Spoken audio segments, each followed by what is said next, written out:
Baruti the lion was old now. He had spent many long years in a noisy circus. Life there was full of bright lights and loud clapping music. Now he lived at a wildlife sanctuary in sunny South Africa. The sanctuary was vast and green, a big change. But Baruti felt very small and terribly lost. He often felt scared by the unfamiliar quiet. He even missed the circus sometimes, strangely enough. It was the only life he had ever known before this. He carried a deep sadness in his golden eyes. Baruti did not trust people. Not anymore. In the circus, people had made him perform tricks. They had used sharp words and sometimes scary tools. He remembered the crack of the whip all too well.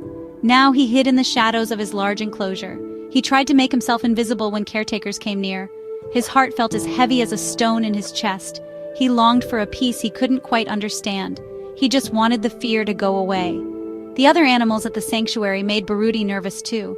He heard strange roars and calls in the African night. He smelled unfamiliar scents carried on the breeze. The circus had other animals, of course, but they were all in their own cages, just like him. Here the wildness felt too close, too real. He kept to himself, a lonely king in a new land. He watched everything with wary, tired eyes. He did not know how to be a wild lion. The sanctuary caretakers watched Baruti with gentle concern. They saw his majestic frame, but also his deep fear. "He needs a lot of time," said Anna, one of the kindest keepers. "His past was very hard, full of stress and confusion. We must be very patient with him," she would often tell the others. They brought him food and fresh water quietly. They spoke in soft, soothing voices, hoping to reach him. They all hoped he would one day find true peace. They dreamed of him feeling safe and content. Then, one sunny afternoon, a new creature arrived.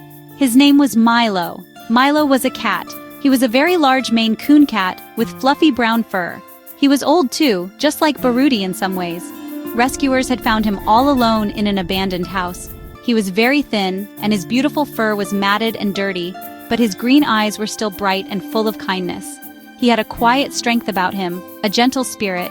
He purred as soon as he was gently lifted from his carrier. Milo arrived at the sanctuary in a small, comfortable carrier. He was surprisingly calm. He looked around with gentle, curious eyes. The sanctuary was filled with the sounds of Africa. Birds chirped, insects buzzed, and distant roars echoed. But Milo was not afraid of these new noises. He purred softly, a rumbling sound of contentment. He seemed grateful for the warmth and the soft blanket. He was ready for a new, safe chapter in his life. He had been lonely for a very long time. Milo was given a sunny, quiet spot to rest. It was near the sanctuary office, a little away from the bigger animals. It was not too far from Baruti's huge, grassy enclosure. He stretched his old bones, enjoying the African sun. He watched the colorful birds flitting past the window. He seemed perfectly content with his new surroundings. All he seemed to want was a warm place to sleep, and perhaps a friendly hand to scratch behind his ears. He was a simple cat with simple needs. One bright morning, Milo saw Baruti for the first time. The big lion sat all alone in his distant space. He looked like a golden statue, magnificent but sad. Milo tilted his furry head, his whiskers twitching. He was curious about the very large, quiet creature. Baruti, in turn, noticed the small cat from afar. He saw a tiny flash of brown fur near the buildings. It was just a small, quiet thing, not threatening at all. A flicker of interest sparked in the old lion's weary eyes. Milo soon started to explore his new world. He walked slowly, with the dignity of an elderly gentleman. He liked the feel of the warm earth beneath his paws. He often found himself wandering near Baruti's strong fence. He would sit there for hours, simply watching the lion. He was not scared of the lion's immense size. He just watched with a calm, steady gaze. His presence was quiet and entirely unassuming. He seemed to understand the lion's solitude. Baruti definitely noticed the persistent little cat. The cat came to the fence almost every single day. It did not make loud noises or sudden movements. It did not seem to demand anything from him. Baruti started to watch Milo back, his tail twitching slightly. This small, fluffy cat was different from any creature he knew. He felt a tiny bit less alone when Milo was there. A strange comfort started to grow in his lonely heart. He began to look for Milo each morning. Anna, the kind keeper, saw them often. "Look at that," she whispered to another keeper one afternoon. "Milo seems to have a soft spot for our Baruti." They decided to try something new and hopeful. They started putting Milo's food bowl a little closer to the fence. Baruti would sniff the air, his great nose twitching. He smelled the scent of cat food, then his own lion food. The two smells mingled, a curious combination. He watched Milo eat, a silent observer. Soon they were often sitting near each other. Only the strong protective fence was between them now. Milo would purr loudly, a happy, rumbling sound. It was a sound of pure comfort and friendship. Baruti, hearing this, would sometimes make a soft sound in return. A lion's gentle chuff, a breathy, quiet greeting. It was like a secret whispered hello between them. They were slowly, carefully becoming unlikely friends. A silent conversation flowed through the wire. Many weeks passed by, filled with sunshine and quiet moments. Baruti began to change in noticeable ways. He was not so angry all the time anymore. He was not quite so scared of every little sound.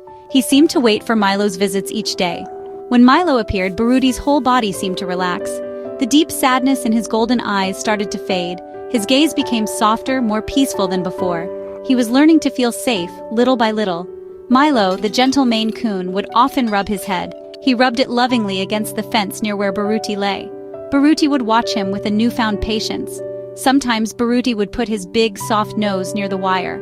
He would breathe in Milo's familiar, comforting scent. It was a gentle touch, a connection without true physical contact. They would often nap at the same time, close by, one on each side of the wire, sharing the warm afternoon. Their companionship was a quiet, beautiful thing. Baruti slowly started to trust again, bit by bit. He even allowed Anna, the keeper, to come a little closer. Milo, the small, brave cat, had shown him something important. He showed him that not all creatures brought fear or pain. Milo, the old rescued cat, now had a special friend. He had a purpose beyond just sunbathing and eating. He was helping the great sad lion to heal his heart. He offered comfort without asking for anything in return. Their bond was simple, yet incredibly powerful. Their unlikely friendship was truly special to witness. It showed everyone at the sanctuary something very important. It showed that healing can happen, even after great hardship. It proved that trust can slowly grow in wounded hearts. And it taught them that friendship knows no boundaries. Not between species, not between pasts, not between sizes. The story of Baruti and Milo gave everyone hope. A quiet, gentle hope that warmed their spirits daily. It was a reminder of the kindness that animals could share.